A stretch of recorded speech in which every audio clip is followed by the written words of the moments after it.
ऐसा है कि हम लोग जो है वीक 3 का लेक्चर नंबर जो है वो कर रहे हैं 6। अब इसमें मैंने आपको होम टास्क जो दिया था वो क्वेश्चन नंबर 1 to 15 दिए थे न्यूमेरिकल्स।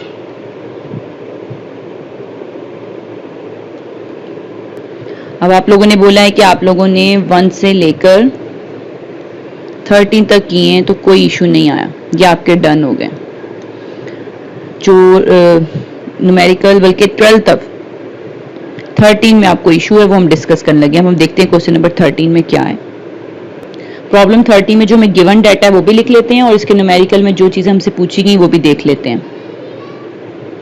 ये लेकिन 13 की स्टेटमेंट में कहा गया है 2 लार्ज पैरेलल प्लेन और उनकी जो वॉल्स हैं are 20 millimetre apart and the space between in filled with an oil of absolute viscosity 0.6 pascal. अब ये जो हमारे पास मिलीमीटर है, पहले तो मैं आपको ये भी बताती जाऊं कि जब भी हम लोगों ने अपना न्यूमेरिकल सॉल्व करना है तो मैंने आपको पहले ही बताया था you have to convert it in this SI unit. ठीक है, फर्स्ट सबसे पहले आप इसको कन्वर्ट कर लेंगे किसको, अपनी मिलीमीटर्स को मीटर में। लेकिन अभी हमें 20 मिलीमीटर की जरूरत नहीं है। अभी उसने बताया है कि 2 लार्ज प्लेन्स हैं हमारे पास, उनके दरमियान इतना डिफरेंस है और जो उसके दरमियान ऑयल है उसकी एब्सोल्यूट विस्कोसिटी इतनी है। A thin flat plate of cross-sectional area 0.5 meter square is being pulled through the gap at a constant velocity of 0.60 meter per second shown in the figure।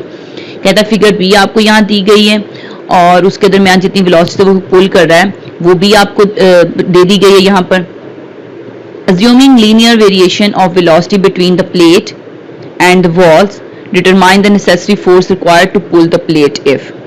कहते हैं आपको मैंने वेलोसिटी बता दी इतनी है, अब आप बताएंगे कि कितनी वो फोर्स है जो हमें रिक्वायर्ड है इस प्लेट को पुल करने के लिए। ठीक है, प्लेट को खींचने के लिए हमें कितनी फोर्स रिक्वायर्ड है वो हमें बताना है। अगर 2 कंडीशंस हैं, कौन कौन सी कंडीशन है? Number 1, the plate is 8 millimetre from one of the wall, एक वॉल से वो 8 मिलीमीटर पे है, and the plate is Midway in the gap, और या फिर प्लेट जो है वो इनके गैप के सेंटर में है। अब 2 बातें हैं, दोनों को हम देख लेते हैं। फर्स्ट वन को देखते हैं कि हमारे पास कैसे ड्रॉ होती है। अगर ये एक प्लेट है और ये एक प्लेट है, उसने कहा एक प्लेट से ये 8 मिलीमीटर पे है तो समझ लें ये यहाँ पे बनता है 8 मिलीमीटर। अगर ये 8 मिलीमीटर है और टोटल जो है वो हमारे पास 20 है तो फिर ये हमारे पास कितना आ जाएगा, 20 माइनस 8 इज इक्वल टू 12। तो ये गैप हमारे पास 12 आ जाएगा। अब हमें क्योंकि टोटल फोर्स निकालनी है तो हमें अपर की भी चेक करनी पड़ेगी। इस प्लेट के अकॉर्डिंग जो हम ऊपर वाला एरिया उसको अपर कॉल कर लेंगे और जो नीचे वाला एरिया है उसको हम लोअर कॉल कर लेंगे। तो हमें इन दोनों के लिए फोर्स निकालनी है, तो हमें 2 चीजें फाइंड करनी है। अभी अपना ए पार्ट के लिए कौन सी फोर्स अपर फाइंड करनी है हमें, ठीक है, जिसको मैं शो कर रही हूँ कि हमें एफ यू फाइंड करना है। और हमें सेकंड क्या चीज फाइंड करनी है, लोअर फोर्स, लोअर फाइंड करनी है। ये दोनों फोर्सेस हमें निकालनी है कि कितनी फोर्स है आती जिससे ये इसको पुल कर रहे हैं, खींच रहे हैं, ठीक है, प्लेट को। अब इसके लिए जो गिवन डाटा है वो हमने ऊपर सारा स्टडी किया, उसके अकॉर्डिंग जो हमारे पास गिवन डाटा बनता है, एक तो इन्होंने हमें विस्कोसिटी दी हुई थी 0.6, ठीक है, ये पास्कल्स में इसने हमें दी हुई है ऑलरेडी ऐसा यूनिट में। उसके बाद वेलोसिटी भी दी हुई है, वो हमें दी हुई है मीटर पर सेकेंड में, ये भी हमारे पास ऐसा यूनिट में। और साथ साथ हमें जो है उन्होंने एरिया दिया है जो उसका होगा प्लेट का, जिस प्लेट को हमने पुल करना है उसका एरिया गिवन है, तो वो हमारे पास दिया हुआ है, area is equal to 0.5 metre square. ये डाटा हमें गिवन है। और इसके साथ जो हमने खुद एक अपर प्लेट के लिए निकाला था डाटा, वो था कि हमारी जो एच है, हाइट है, वो हमने निकाली थी 12 मिलीमीटर। इसको जो है हम कन्वर्ट कर लेंगे 12 मिलीमीटर को किसमें, अपने एसआई यूनिट में। जब हम इसको 1000 से डिवाइड करेंगे तो ये हमारे पास आ जाएगी मीटर्स में। यहाँ पे कर लें डायरेक्ट फार्मूला के अंदर कर लें, इट्स अप टू यू। तो मैं यहीं पर इसे करती होती हूँ, तो हम यहाँ पे इसको 12 डिवाइडेड बाय 1000 कर लेंगे, ठीक है। तो ये हमारा जो है वो मीटर में आंसर चला जाएगा। अब नेक्स्ट फार्मूला लगना क्या है, हम लोगों ने तो फार्मूला जो पढ़ा है वो हमने पढ़ा है अपने टा के लिए, यानी कि हमने पढ़ा था शेयरिंग स्ट्रेस जो है वो डायरेक्टली प्रोपोर्शनल होती है, फिर हमने यहाँ पे म्यू कांस्टेंट जो है वो डाला था, और यहाँ पे हमने पढ़ा था कि ये हमारे पास वेलोसिटी ग्रेडियंट है, या फिर आप इसको रेट ऑफ स्ट्रेन बोल लें या जो भी, अगर इसको हम इस सेंस में भी लिख सकते हैं, ये भी हमने पढ़ा था, ठीक है, वेलोसिटी ओवर जो उसकी हाइट है वो। तो हमारे पास इस सेंस में डाटा था, इसलिए हमने ये वाला फॉर्मूला यूज कर लेना, tau is equal to mu U over H. अब क्योंकि हम अपर के लिए काम कर रहे हैं तो यहाँ पे हम अपर की हेडिंग दे देंगे, और यहाँ पे भी टी यू करके सारा अपना सॉल्व कर लेंगे। तो जब हमने इसकी वैल्यूज यहाँ निकाली तो जो हमारे पास स्टार निकला, ये तीनों वैल्यूज पुट करके वो हमारे पास आ गया 13 पास्कल। लेकिन निकालना तो हमने ये स्ट्रेस नहीं है ना, हमने तो आगे निकालनी है फोर्स। तो फोर्स का फार्मूला आपको फर्दर पता है कि क्या होता है, स्ट्रेस किसकी इक्वल होती है, फोर्स ओवर एरिया के। तो यहां से अगर हमने फोर्स निकालनी हो तो ये किसकी इक्वल आ जाएगी, स्ट्रेस मल्टीप्लाई विद एरिया। तो अगर हम स्ट्रेस और एरिया को मल्टीप्लाई करेंगे तो जवाब आ जाएगा, एरिया ऑलरेडी गिवन है ये, तो हम यहाँ एरिया डालेंगे और हमें स्ट्रेस जो हमने अभी निकाली है इसको मल्टीप्लाई करेंगे तो हमारे पास अपर फोर्स आ जाएगी, ठीक है।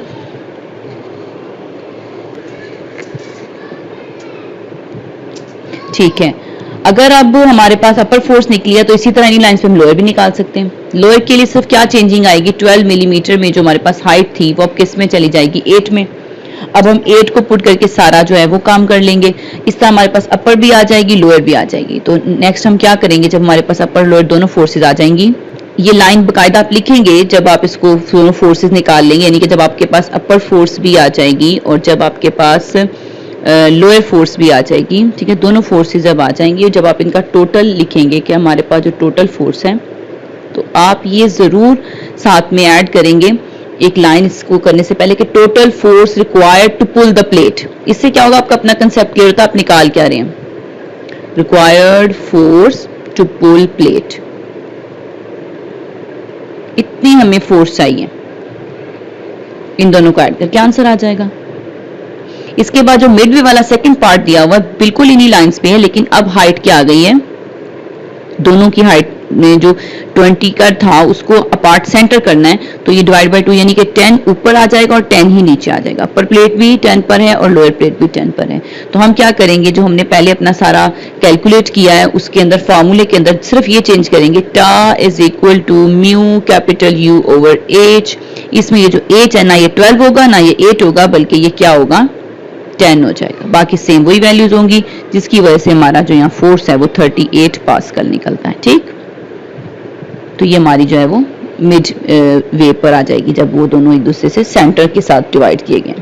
तो इतनी फोर्स रिक्वायर्ड होगी, इतनी स्ट्रेस लगेगी, इससे भी आगे हम फिर अगेन फोर्स निकाल लेंगे, वो फिर उन्हीं लाइन पर हम फोर्स का फार्मूला क्या है, फोर्स इज इक्वल टू टा मल्टीप्लाई बाय एरिया।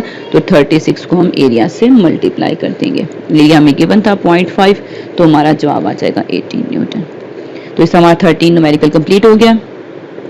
ये लास्ट में हमारा रह गया कि हमारी जो फोर्स निकली है ना, ये हमने सिर्फ एक के लिए निकाली है, अभी एक हाइट 10 के लिए, तो हमें टोटल फोर्स निकालनी है। तो फिर टोटल फोर्स दोबारा क्या होगी, दोनों हाइट्स के लिए आ जाएगी। एक दफा इसको फिर ऐड करेंगे, प्लस ऐड करें, ऐसे कर लें, या फिर 18 को 2 से मल्टीप्लाई करें, तो हमारे पास ये 36 न्यूटन आ जाएगा। वो इसलिए 2 से मल्टीप्लाई किया लास्ट में कि टोटल फोर्स निकाली, मैंने सिर्फ आपको एक प्लेट लोअर या अपर साइड पर लेकर उसके ऊपर फोर्स रिक्वायर्ड बताई है। इसका भी वही सेम प्रोसीजर होगा कि total force required to pull the plate is this, then दोनों फोर्सेस टोटल करेंगे, देन 36 न्यूटन आंसर आएगा।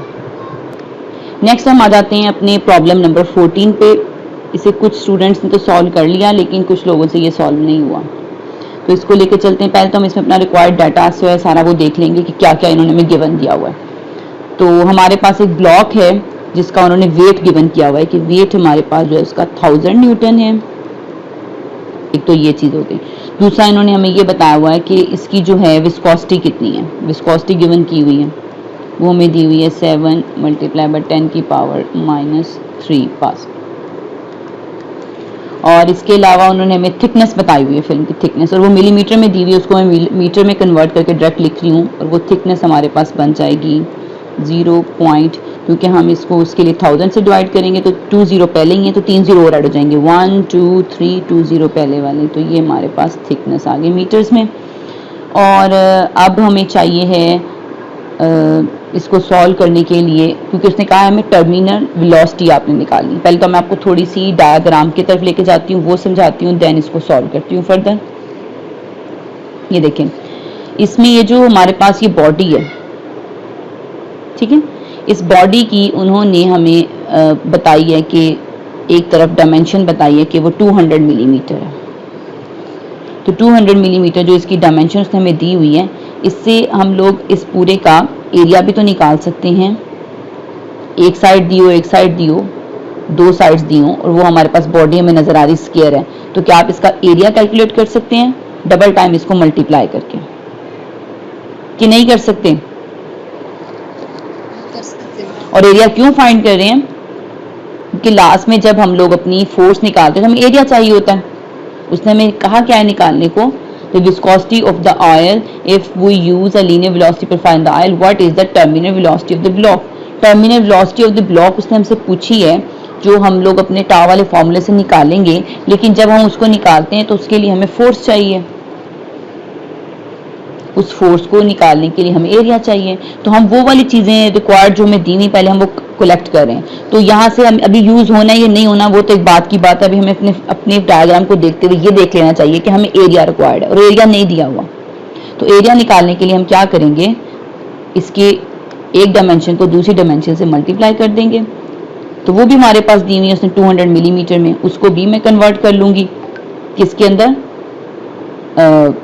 मीटर में, तो वो भी 1000 से डिवाइड होगा, तो फिर ये मेरे पास जो जब इनकी डिवीजन होगी तो इन दोनों की मल्टीप्लिकेशन के बाद 0.02 और 0.02 जब दो दफ़ा मल्टीप्लाई होगा तो मेरे पास इसका जवाब आ जाएगा 0.04 मीटर स्क्वायर। एरिया भी हमारा निकल गया, हाइट भी हमारी निकल गई, वेट भी आ गया, विस्कोसिटी भी आ गई। हमने जो है वो टर्मिनल वेलोसिटी इसकी फाइंड करनी है, तो ऐसा करते हैं डायरेक्ट अपने फार्मूला पे आ जाते हैं। हमारा फार्मूला क्या है, tau is equal to mu D U over D Y. अब यहाँ से हम लोग इसको लिखेंगे म्यू जो कि गिवन है, ये जो u है जो उसको हम u ओवर h लिखते हैं, u ओवर h, इसको हम नाम दे देते हैं अपनी रिक्वायर्ड वेलोसिटी, और रिक्वायर्ड उसने कहा टर्मिनल निकालें तो हम इसको ना ut से डिनोट कर देते हैं। इट्स अप टू यू कि आप किससे डिनोट करना चाहते हैं, कंडीशन नहीं है कोई। तो अब हम लोगों ने ये जो ut फाइंड करना है ये हमारा रिक्वायर्ड है, इसके लिए बाकी सारा डाटा हम यहाँ पुट कर देते हैं। तो पुट करने के बाद जो हमारे पास चीज़ें इसमें जाएंगी, उसमें जब हम पुट करने लगे तो हमें यहाँ पे क्या चीज़ चाहिए, ये आप लोगों ने यहाँ से देखा कि हमें म्यू चाहिए, यू तो हमें निकालना है, एच चाहिए और टा भी तो चाहिए ना, तभी तो ये यूटी निकलेगी। समझ रहे मेरी बात? अब इन चीज़ों को जब हम यहाँ पुट करेंगे तो हमारे पास सिर्फ ये बच जाएगा टा, ये सारी वैल्यूज हम यहाँ लगा देंगे, तो टा इज इक्वल टू, अगर हम इसे बुक से चेक कर लें वैल्यूज़ को, ठीक है, तो ये हमारे पास आ जाएगा 1400 यूटी। मैम एरिया में जो हमने वन साइड निकाली है, ये 0.02 की जगह 0.2 नहीं आएगा जब 1000 से मल्टीप्लाई? यस यस, 0.2 आएगा देन जब 1000 से मल्टीप्लाई करेंगे। ये मिस्टेक है यहाँ पे, इसे आप लोग रिमूव कर लीजिएगा, फिर मल्टीप्लाई करेंगे तो ये जवाब आएगा, ठीक है। जब हम वो 200 दिया हुआ था ना, तो वो हम लोगों ने 0.2 लिखना था। बिल्कुल सही, गुड, इसका मतलब जाग के सुन रहे हैं।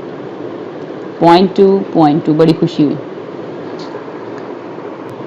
अच्छा जी, अब हम लोगों ने यहाँ से निकालना है जो अपना टा, उसकी वैल्यू कैसे निकलेगी। अब हमें पता है कि हमारे पास स्ट्रेस जो है वो किसके इक्वल होती है, फोर्स ओवर एरिया के इक्वल होती है, और यहाँ से जो हमारे पास इसका फार्मूला बनेगा फोर्स के लिए जो फार्मूला बनेगा वो क्या बनेगा, फोर्स इज इक्वल टू टा इंटू एरिया, ठीक है।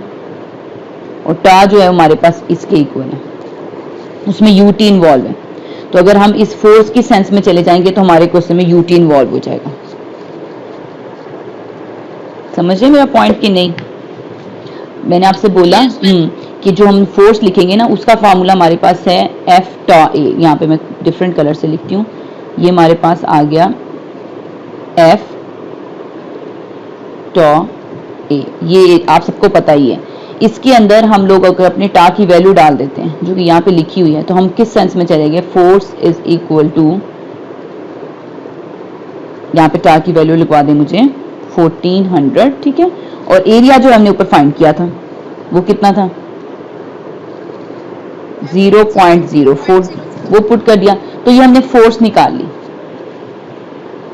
अब ये फोर्स तो हमने वो वाली फोर्स निकाली है जो कि फ्रिक्शन फोर्स है। क्यों? क्योंकि हम लोगों ने जो ऊपर फोर्स निकालनी है वो हमने टर्मिनल यानी जो हमने ऊपर के लिए वर्क करना है वो हमने टर्मिनल वेलोसिटी के लिए वर्क करना है। तो जब कोई चीज आगे की तरफ मूव कर रही है तो उसके ऊपर एक फ्रिक्शन भी अप्लाई हो रही है, उस फ्रिक्शन की ही फोर्स को हमने फाइंड किया यहाँ पे, क्योंकि वो नीचे की तरफ खुद ही मूव कर रहा है, हमने कोई उसके ऊपर एक्स्ट्रा फोर्स नहीं लगाई। एक उसका अपना वेट है और एक उसके ऊपर फ्रिक्शन फोर्स है, दो ही चीजें इंस्पेक्ट कर रही हैं।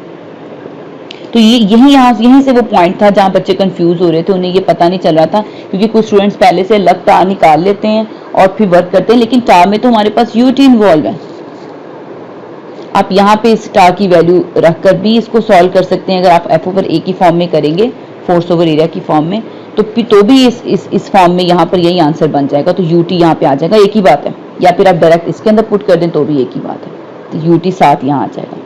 समझ रहे, दोनों सेंस एक ही है। चाहे आप यहाँ पे टा निकाल के वहां पुट कर दें तो भी यूटी इन्वॉल्व हो जाएगा, चाहे इसको कर दें तो भी यूटी इन्वॉल्व हो जाएगा।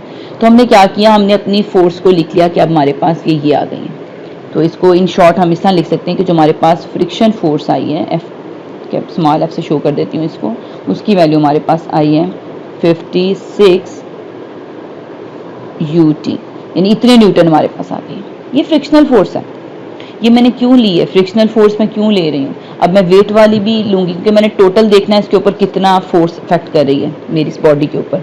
एक उसका अपना वेट है, एक फ्रिक्शन फोर्स है, वहीं से मैं इसकी टर्मिनल वेलोसिटी निकालूंगी, ठीक है। क्योंकि यूटी इसमें है ना इन्वॉल्व, तो हम लोगों ने ये पढ़ा हुआ है कि जितनी भी फोर्सेस किसी के ऊपर एक्ट कर रही होती हैं, जब हम उनको एडअप करते हैं तो फिर क्या होता है, उनका सम इज इक्वल टू 0 होता है। ये बात हम छोटी क्लासेस में पढ़ चुके हैं, तो उसी हम फिनोमेना को यहाँ पे यूज करेंगे।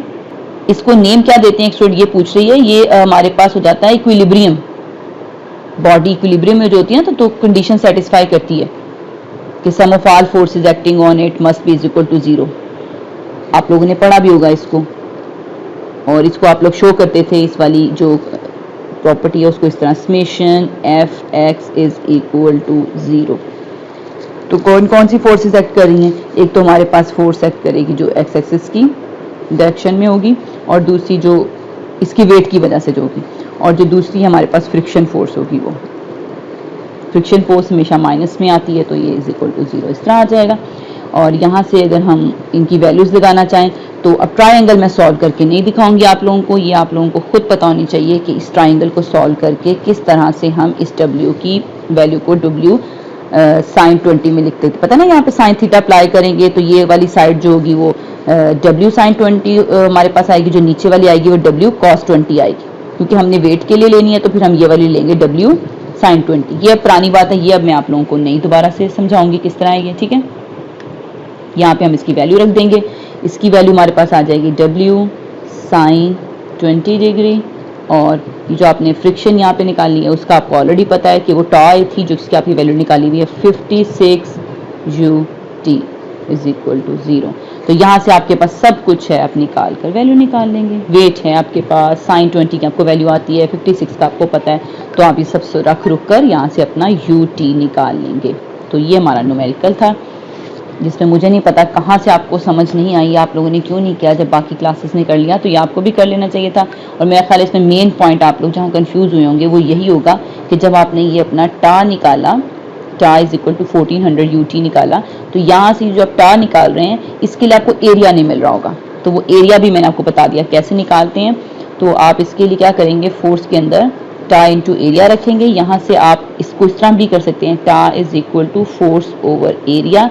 इन दोनों की वैल्यू निकाल लें पहले, जो आपके पास गिवन है या जो आपने इसकी वैल्यूज में यहाँ रखी हुई, तो इसको इस इक्वेशन में वापस पुट कर दें। लेकिन ज़्यादा बेटर यही है कि आप यहाँ से इसकी वैल्यू टा ले लें और उसको यहाँ पर पुट कर दें, तो आपके पास फ्रिक्शनल फोर्स आ जाएगी, जिस तरह मैंने जिन लाइन्स पे मैंने करवाया आपको कि F वहीं का वहीं, टा की जगह जो हमने लिखा हुआ था 1400 UT वो लिख लें, और एरिया की जगह एरिया की वैल्यू लिख लें। तो ये हमारे पास फोर्स जो है आई है, और ये कौन सी आई है, फ्रिक्शनल फोर्स आई है। ठीक है, क्योंकि इसमें हमने वेट को इन्वॉल्व नहीं किया, इसमें हमने उस साइंस में नहीं की, हमारे पास फ्रिक्शन फोर्स आ रही है जो विस्कोसिटी की वजह से निकल रही है, क्योंकि ये वाला फार्मूला यूज़ किया ना विस्कोसिटी वाला, तो ये हमें फ्रिक्शन फोर्स देती है। तो हमने फ्रिक्शन फोर्स निकाल ली, तो दूसरा जो है हम लोगों ने वेट के अकॉर्डिंग निकाल ली, और फिर हमारा क्वेश्चन सॉल्व हो गया। अब जिसको समझ नहीं आए अब क्वेश्चन पूछे मेरे से, इतनी डिटेल में मैंने पूरा न्यूमेरिकल करवा दिया।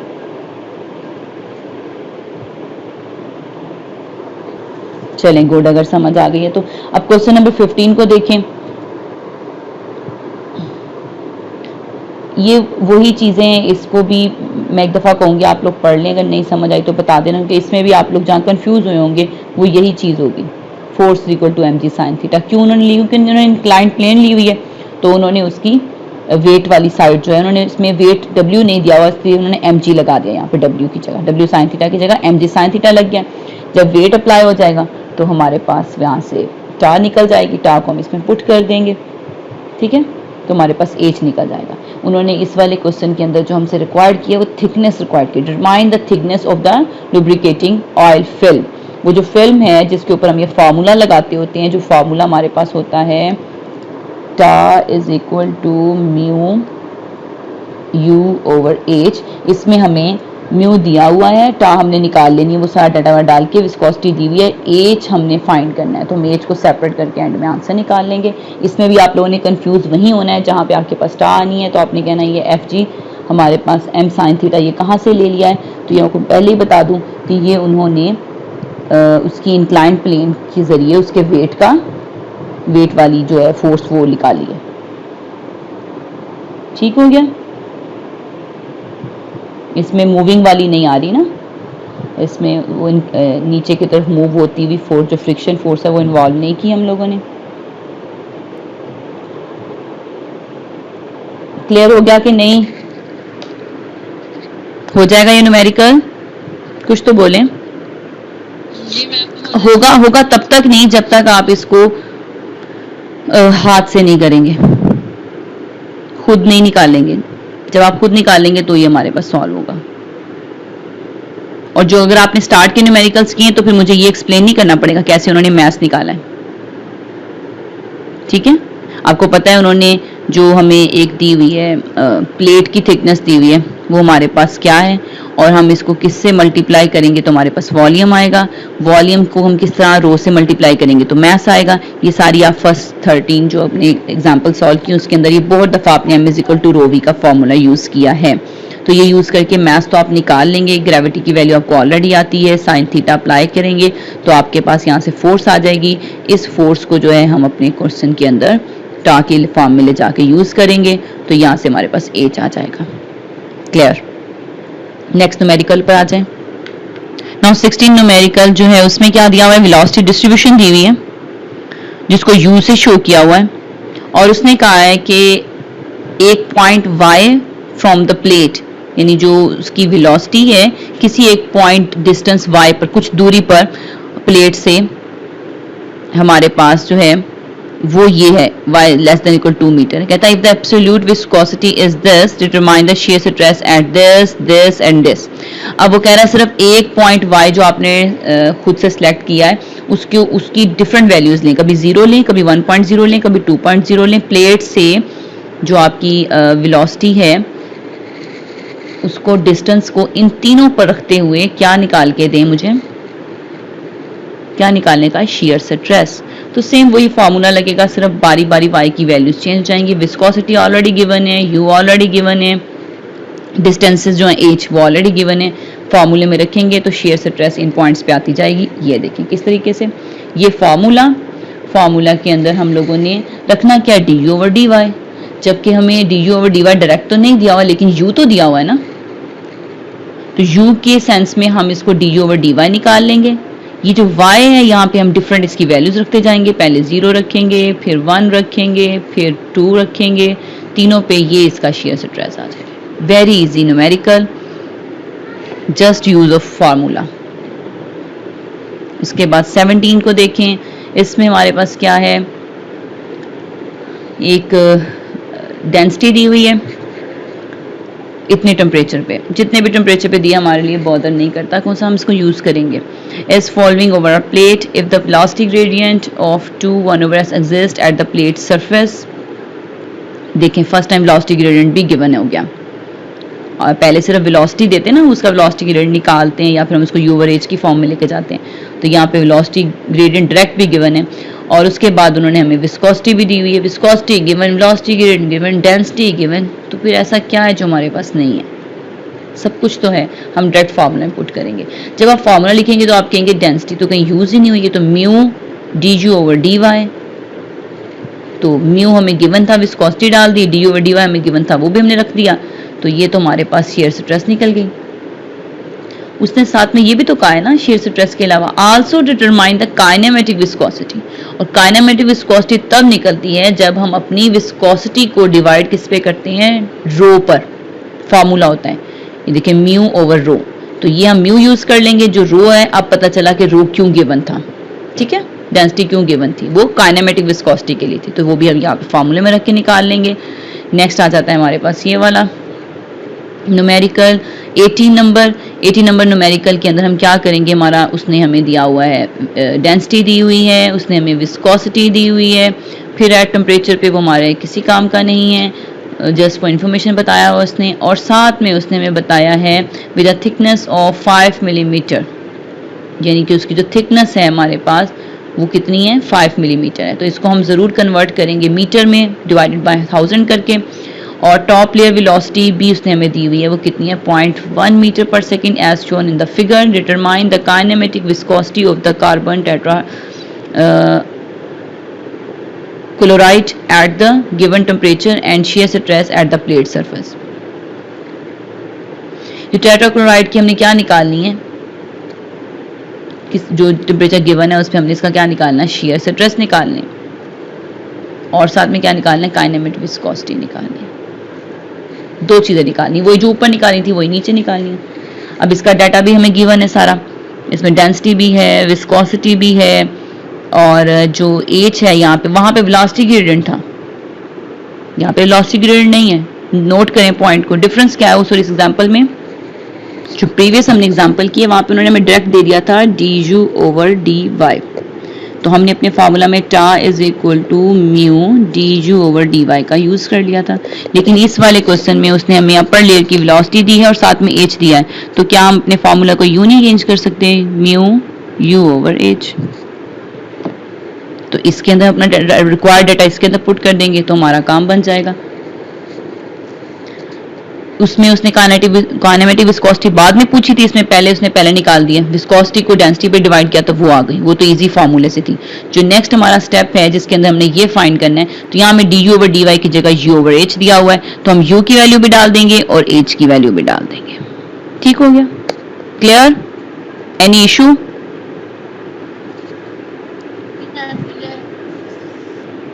अब आपने बहुत ही कंसंट्रेशन के साथ एग्जाम्पल नंबर 19 को देखना है, ये बाकियों से थोड़ी सी डिफरेंट आएगी, ठीक, क्योंकि इसके अंदर क्या है, उसने एक पहले सिलेंडर लेना है और उसके अंदर फिर एक और जो है उसने रैम यूज़ करनी है, एक और उसने उसके अंदर सिलेंडर कह लें या एक और उसके अंदर जो है वो चीज़ यूज़ करनी है जो कि स्लाइड करेगी।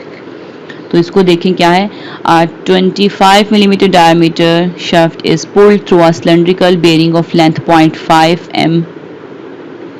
मीटर में दिया हुआ, ठीक है, as shown in the figure.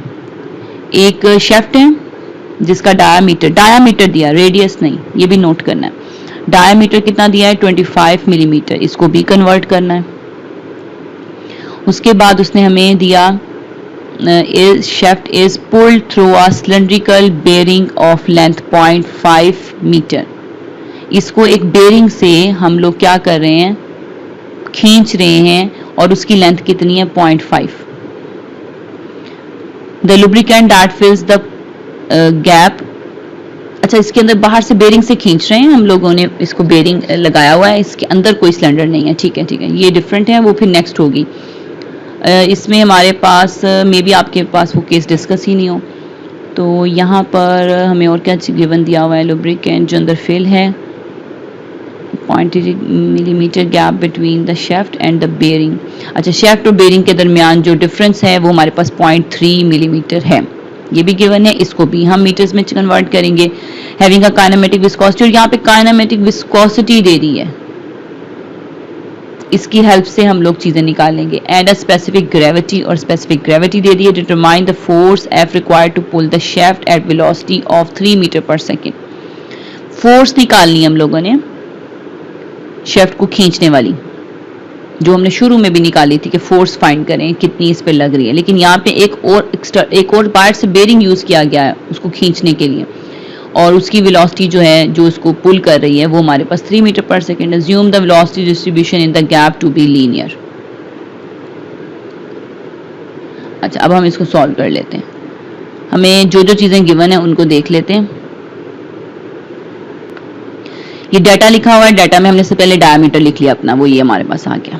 उसके बाद हमने इसके बीच जो गैप दिया हुआ था वो लिख लिया, उसको हमने कन्वर्ट कर लिया। उसके बाद जो वेलोसिटी दी हुई थी वो लिख ली।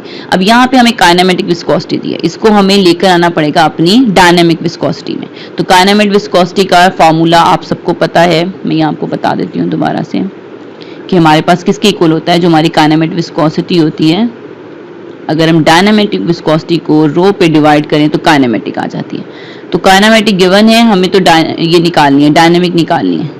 तो हम इसको कैसे करेंगे, हम mu is equal to kinematic multiply with rho करेंगे।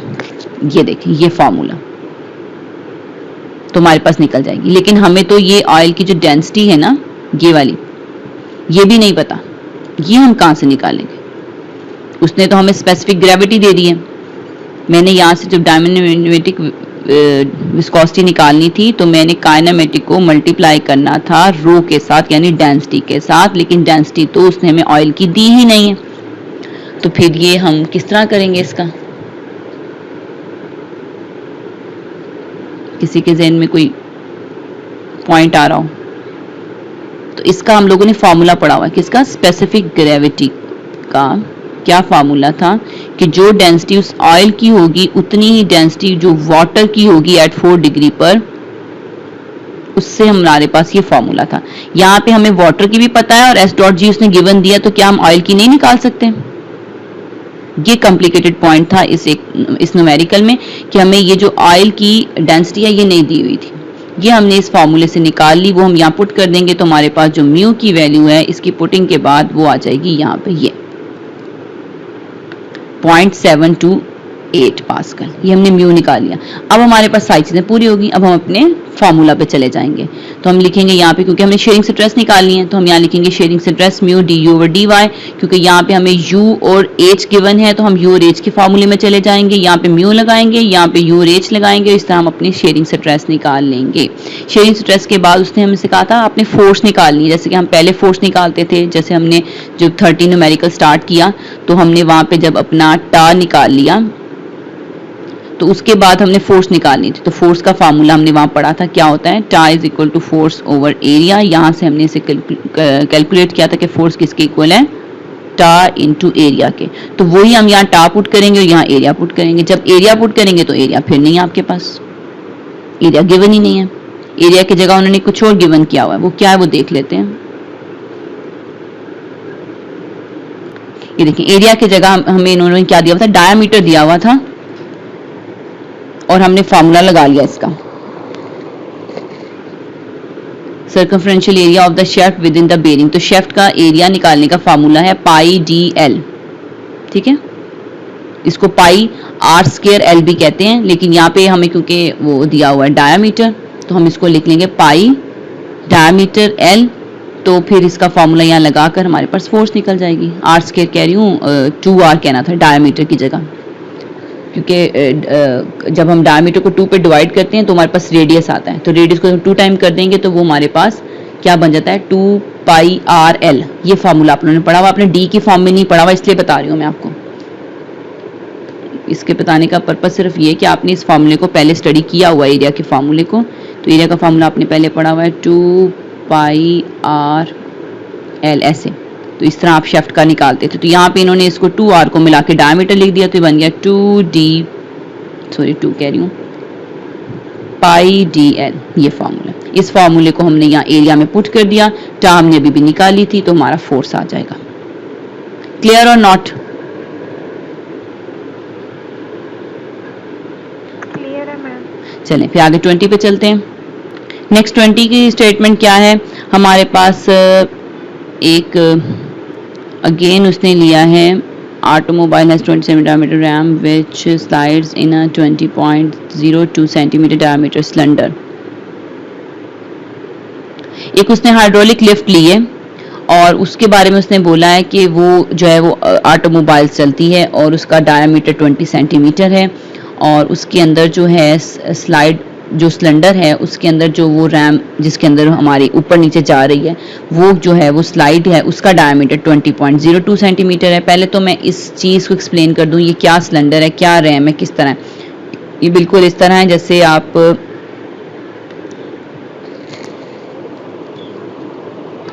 इस तरह से एक सिलेंडर हो, इसको हम लिफ्ट की फॉर्म में लेते तो ज़्यादा अच्छा होता है। वैसे इसको मैंने हॉरिजॉन्टल रख लिया, हम परपेंडिकुलर रखते हैं और इसके अंदर एक स्लाइड है हमारे पास, ये जो रैम है इसका भी डायमीटर दिया है कि इतना है और बाहर वाले का भी डायमीटर दिया है और जो ये स्लाइड है ये मूव कर रही है। ठीक है, ये सिंपल सी बात है कि एक सिलेंडर के अंदर एक और हमारे पास रैम डिस्कस की है जो कि मूव कर रही है। उन दोनों के डायमीटर्स हमें दिए गए हैं। अभी तक हमने सिर्फ ये पढ़ा है। लिफ्ट करिए मतलब ऊपर जा रही है, देन नीचे आती होगी, ऊपर जाती होगी, ये इसका सारा काम है जो करे। एक जैसे एक असली लिफ्ट को आप कंसिडर कर लें। The annual space between the annual space being filled with an oil having a kinematic viscosity this and density this। अब जो इन दोनों के दरमियान गैप है ना क्लास, इस और इस के दरमियान जो गैप है, ये वाला गैप, इसको फ्लूइड से भरा हुआ है और ये जो फ्लूइड से भरा हुआ है उसके बारे में अब हमें ये इंफॉर्मेशन दे रहा है। अगर हमें इस फ्लूइड की बात करनी है और इसके ऊपर अपने फार्मूलाज लगाने हैं तो हमें इसी लेंथ को फाइंड करना पड़ेगा। अगर हमें टोटल लेंथ का भी पता हो और इस लेंथ का भी पता हो तो हम माइनस करके निकाल लेते हैं, लेकिन हमें टोटल लेंथ का तो नहीं पता, लेकिन टोटल डायमीटर का पता है। इसका भी टोटल डायमीटर पता है, इसका भी टोटल डायमीटर पता है, तो हम एक डायमीटर का नाम D1 रख लेते हैं, एक डायमीटर का नाम D2 या फिर D सिंपल रख लें और इस में से अगर हम इस वाले को माइनस कर देंगे तो हमारे पास डायमीटर आ जाएगा। लेकिन हमें क्योंकि इसके दरमियान डिफरेंस चाहिए है जो कि रेडियस की फॉर्म में होगा तो इसको हम 2 पे डिवाइड कर देंगे तो हमारी ये वाली जो लेंथ है वो हमें रिक्वायर्ड मिल जाएगी। ठीक, अभी तक हमने ये समझा। नेक्स्ट चलते हैं। इसकी उसने विस्कोसिटी भी दे दी, डेंसिटी भी दे दी। If the rate of travel of the ram is 12 centimetre, उसकी उसने हमें रेट ऑफ ट्रैवल भी दे दिया। Find the frictional force resisting the motion when 1.2 metre of the ram is engage in the cylinder. कहता कितनी फ्रिक्शन लगेगी, जो सिलेंडर में है उसको ऊपर खींचने में जो फ्रिक्शन लगेगी वो हमने फाइंड करनी है। इट्स मीन कि हमें फोर्स ही फाइंड करनी है। वही चीज अगेन ये वाली फोर्स, हमें ये फोर्स फाइंड करनी है, टा इनटू एरिया निकालना है। ठीक है, उसके लिए हम इसके सोल्यूशन पे चलते हैं। सोल्यूशन में हमने सारी चीजें जो उन्होंने गिवन थी वो लिख ली। उसके बाद हमने यहाँ से जो अपनी म्यू है वो भी निकाल ली। वो में काइनेमेटिक और रो दी हुई थी, इन दोनों को मल्टीप्लाई करके हमने म्यू निकाल लिया। डायनेमिक भी आ गई।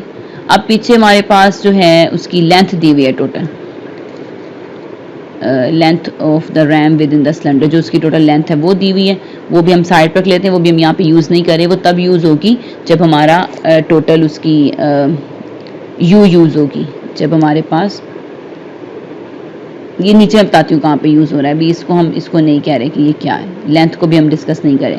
आगे एक का डायमीटर लिख लिया, फिर हमने दूसरे का डायमीटर लिख लिया, फिर मैं आपको बताया था हमें बीच का इसका डिफरेंस चाहिए तो हमने एच निकाल लिया। वो हमने 2 पे क्यों डिवाइड किया मैंने आपको एक्सप्लेन कर दिया कि अब हम रेडियल में जा रहे हैं डायमीटर से, वो भी हमने निकाल दिया। वेलोसिटी ऑफ द रैम भी हमने लिख दी। अब हम अपने फार्मूला पे आ जाते हैं। फार्मूला में जाके हमने म्यू की जगह म्यू की वैल्यू डाली, यू ओवर एच की जहाँ बात आई तो हमने अपनी यू की ये वैल्यू जो लिखी है वो डाल दी और एच की जो वैल्यू हमने निकाली है वो डाल दी। तो यहाँ पे हमारे पास ये आ गया 408 पास्कल, टा आ गई। सारी चीजें जो रिक्वायर्ड थी हमने निकालनी। इशू सिर्फ हमारे पास एच का था, एच को हमने डायमीटर की हेल्प से निकाल लिया। अब हमने फोर्स निकालनी है तो टा ही चाहिए।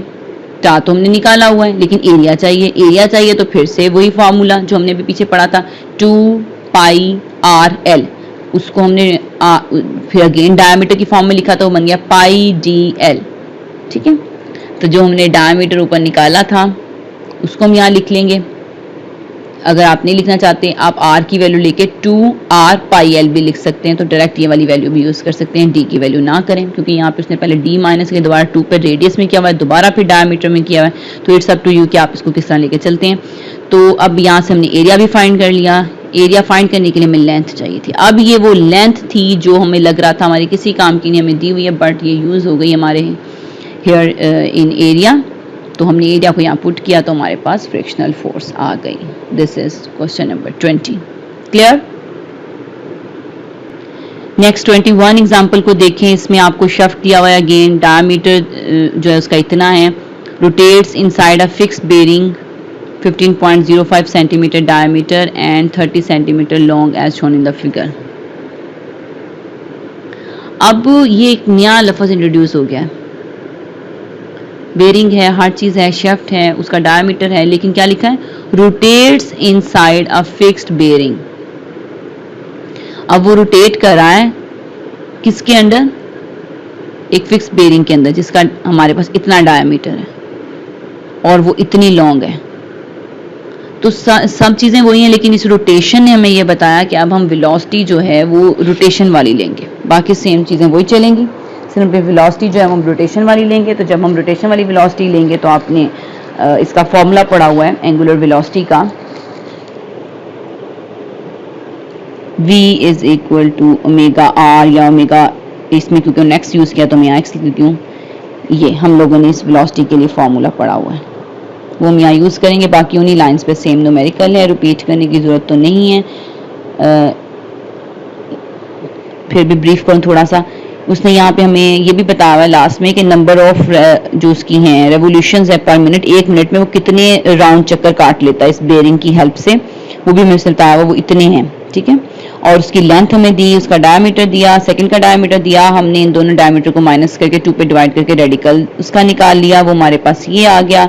यहाँ से हमारे पास हमें क्यों जरूरत पड़ी कि हम एंगुलर वेलोसिटी निकालें, क्योंकि वो रोटेशन में है, तो हमने ओमेगा आर निकालनी थी, तो ओमेगा हमें नहीं पता क्या है, आर तो हमने अपना फाइंड किया, तो हम इसको कैसे निकालेंगे ओमेगा को। तो यहाँ से ओमेगा निकालने के लिए ये ओमेगा का फॉर्मूला जो आपको देखना पड़ेगा, याद करना पड़ेगा, वो निकाल कर हमने इसकी वैल्यू को यहाँ वेलोसिटी में पुट किया, हमारे पास वेलोसिटी आ गई, उस वेलोसिटी को हमने यहाँ पे लिखा और हमारे पास ये टा आ गया।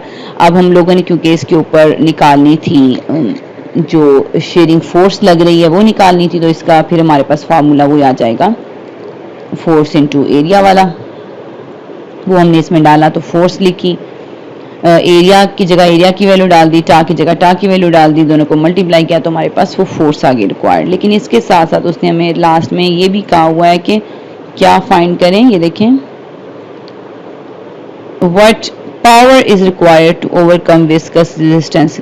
आपने जो कहता रेजिस्टेंस निकालनी है, इसको ओवरकम करने के लिए हमें क्या पावर चाहिए, और ये बता दिया कि कितनी परमुटेशन से वो एक घूमता है, यानी कि 1800 उसने हमें उसकी बताई है कि पर मिनट उसकी ये है हमारे पास। तो हम क्या करेंगे, इसकी हेल्प से ये जो हमने निकाली है अभी अपनी फोर्स निकाली है, उसकी हेल्प से अब हम क्या करेंगे, टार्क निकालेंगे और पावर का फॉर्मूला यूज करेंगे, टार इनटू एंगुलर वेलोसिटी, वो भी हमने निकाली होगी, टार्क भी हमने निकाला होगा, मल्टीप्लाई करके हमारी पावर आ जाएगी। तो टार्क का फॉर्मूला आप लोगों को आता है फोर्स इनटू आर, यानी जितनी फोर्स लग रही होती है और जितना डिस्टेंस होता है। फोर्स तो आपने निकाली हुई, ये जो आर डिस्टेंस है फिर वही से रेडियस ले लिया हमने, वहीं से ये रेडियस जो हमने लिया उसको यहाँ पुट कर दिया, तो ये हमारे पास वैल्यू आ गई टार्क। टार्क को एंगुलर वेलोसिटी से मल्टीप्लाई किया तो पावर आ जाए। सारा गेम किसका, फार्मूलाज का। यहाँ तक तो पिछला ही क्वेश्चन था, कुछ भी चेंज नहीं था, सिर्फ वेलोसिटी चेंज थी एंगुलर की वजह से, लेकिन लास्ट में जो हमने पावर पूछी, पावर में टार्क इनटू एंगुलर वेलोसिटी का फार्मूला पता है, हमने वैल्यूज पुट की तो हमारा आंसर आ गया। तो ये थी हमारी न्यूमेरिकल्स। इसके आगे सारे न्यूमेरिकल्स इन्हीं लाइंस में हैं, उसमें फिर हम यही एरियाज और चीज़ हमारा फाइल की रेपिटेशन है सबकी, तो इनको हम स्किप कर रहे हैं 25 तक। उसके बाद हम डायरेक्ट आ जाएंगे अपने एक्सरसाइज पे। एक्सरसाइज के क्वेश्चंस में या आपने फर्स्ट न्यूमेरिकल जो सॉल्व किया था उसमें सारे इन्होंने दिए हुए हैं कि ये निकालें, स्पेसिफिक ग्रेविटी निकालें, और इस डिफरेंट वैल्यूज दी हुई हैं, निकालने के लिए। तो सबके फार्मूले फिक्स हैं, आप सबको निकाल सकते हैं। क्वेश्चन नंबर 2 में भी फिक्स फार्मूलाज के अकॉर्डिंग है, 3 में भी फिक्स फार्मूलाज हैं, आपने सारे किए हुए हैं। ये इसमें कुछ ऐसा नहीं है जो मैं आपको बताऊं कि ये डिफरेंट है, तो ये आपने करवा देती हूँ। 6 इज लिटिल बिट डिफरेंट। इसमें हमारे पास स्पेसिफिक ग्रेविटी दी हुई है 1.2 फिल्स अ वॉल्यूम। इस पे फोकस करेंगे क्वेश्चन नंबर 6 में। और if the mass in the volume is 200 kg, what is the magnitude of the volume. देखिए मास दिया हुआ है, वॉल्यूम पूछा है। जब भी हमें मास और वॉल्यूम की बात माइंड में आती है तो फौरन से हमारे माइंड में कौन सा फार्मूला आता है, तो हमारे माइंड में ये फार्मूला आता है, mass is equal to rho V. अब यहाँ पे उसने हमसे वॉल्यूम रिक्वायर्ड कर लिया, ये उसने हमसे मांगा है। तो अगर हमें मास और रो पता होगा तो हम इसको निकाल लेंगे।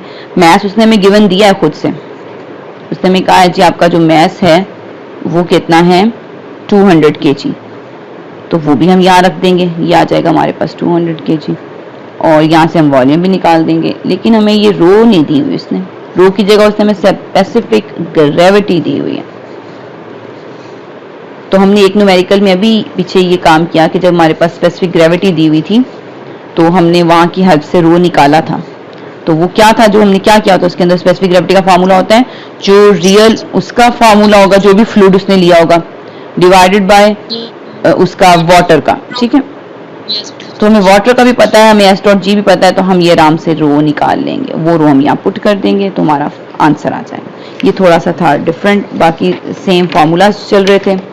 उसके बाद नेक्स्ट आ जाएं, ये फिर आप सॉल्व करते जाएं इन प्रॉब्लम्स को, जहाँ पे मुझे लगेगा कि आपको ज़रूरत है मैं बता दूंगी। जैसे कि क्वेश्चन नंबर 7 जो है, इसमें उसने में बल्क मॉडुलस की बात की है। तो क्वेश्चन नंबर 7 में जब बल्क मॉडुलस का फार्मूला तो आप लोगों ने पढ़ा हुआ है, मैंने आपको जब ये टॉपिक कवर करवाया है तो उसके अंदर ये फार्मूला करवाया था ना आपको कि K is equal to minus जो प्रेशर था, rate of change of pressure D P, या फिर आप इसको डेल्टा वी से लिखा था, divided by del V over V. इसको किससे लिखा था हम देख लेते हैं अपनी बुक पर। ये हमने पढ़ा था ऐसे डीपी की जगह, यहाँ पे हमने अपनी बुक वाली जो है टर्म्स यूज की हैं। चेंज इन प्रेशर कैसे पढ़ा था, डेल पी में। ये चेंज इन प्रेशर है हमारे पास, ये चेंज इन वॉल्यूम है हमारे पास। तो अगर आप नोट करें तो हमें क्वेश्चन में दिया भी क्या हुआ है, क्वेश्चन नंबर 7 में bulk modulus of elasticity find करें। हमने उसका फार्मूला फौरन से लिख लिया और हमें क्या किया हुआ है, pressure was change from this to this, decrease हो रहा है। और जो हमारे पास वॉल्यूम है वो ये इंक्रीज हो रहा है, सॉरी प्रेशर 2 MPa से 4 MPa इंक्रीज हो रहा है। जो वॉल्यूम है वो डिक्रीज हो रहा है 15 से 1488, यानी कि कुछ कमी आ गई उसमें। तो बल्क मॉडुलस ऑफ इलास्टिसिटी निकालें, तो कमी की वजह से माइनस का साइन आ जाएगा। इन दोनों का डिफरेंस जो है वो प्रेशर में चला जाएगा, इन दोनों का डिफरेंस जो है वो उसमें वॉल्यूम में चला जाएगा। तो फार्मूले के अंदर जब ये दोनों चीजें चेंज इन प्रेशर और चेंज इन वॉल्यूम डालेंगे तो हमारा बल्क मॉडुलस निकल आएगा। तो जरूरी नहीं हर बार बल्क मॉडुलस पूछे, समटाइम बल्क मॉडुलस और वॉल्यूम दे देंगे तो प्रेशर पूछ लेंगे, प्रेशर दे देंगे, वॉल्यूम दे देंगे तो बल्क पूछ लेंगे, और प्रेशर और बल्क दे देंगे तो वॉल्यूम पूछ लेंगे। इन तीनों में से किसी भी टाइम पे कोई भी दो गिवन हो तो थर्ड वन हम फाइंड कर सकते हैं, लेकिन वो चेंज इन प्रेशर होगा। जो भी हम फाइंड करेंगे वो चेंज इन के टर्म में होगा। तो ये हमारे पास नेक्स्ट जो है फिर से इलास्टिसिटी के ऊपर दिया हुआ है क्वेश्चन 8, 9, 10 भी उसी पर है, 11 भी उसी पर है। रेपिटेशन है, एक ही फॉर्मूले के ऊपर चीज़ें हैं, ये आप लोग खुद सॉल्व करके देखेंगे कौन कौन सी चीज़ मिसिंग है। तो 9, 10, 11 इनको हम स्किप भी कर सकते हैं, रेपिटेशन है, लेकिन अगर आप कर लें तो आपकी प्रैक्टिस है। ये टोटल 50 हमारे पास न्यूमेरिकल्स हैं, इसमें से हम लोग जो हैं 20 पे स्टॉप करेंगे अपना वर्क।